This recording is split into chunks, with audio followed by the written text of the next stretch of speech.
Mr. Bustle, congratulations again. Very well deserved. Now, I have a few questions for you. First, tell me what it's like to be honored for serving this community for many, many years. What does that feel like?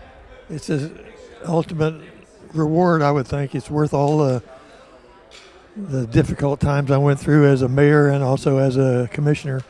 And it's worth it for the sake of the community. It's a way to pay back.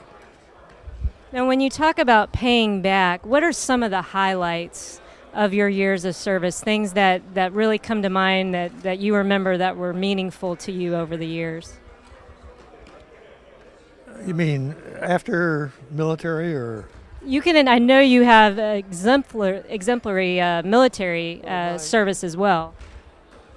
I guess one of the biggest points of satisfaction was getting promoted to the rank of colonel, because that's where you truly are faced with leadership challenges and opportunities that very few people get to see.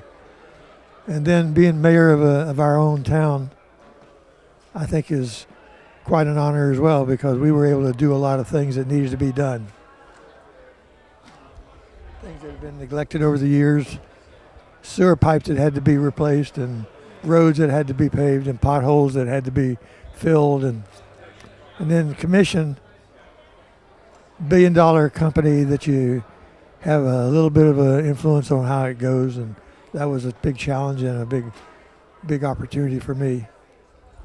Now, let me tell you, you're sitting next to a beautiful lady, and she may have a few words as well, but tell me what that's like to, obviously you've been married, I think, over 60 years, Yes. What that's like to have a partner throughout this life and life of service that you've led. Well, I take credit for making a good choice. That's right.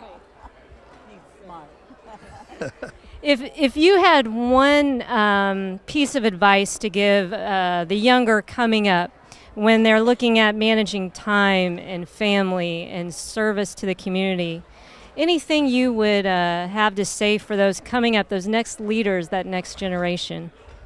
I think my biggest advice would be for people to get involved. Get involved in your community, get involved in how your community is run, how it's governed or not governed, and let your voice be heard. You can't complain about something if you haven't voted, for example. So I think that's the biggest advice I would give. Thank you very much, Mr. Bustle.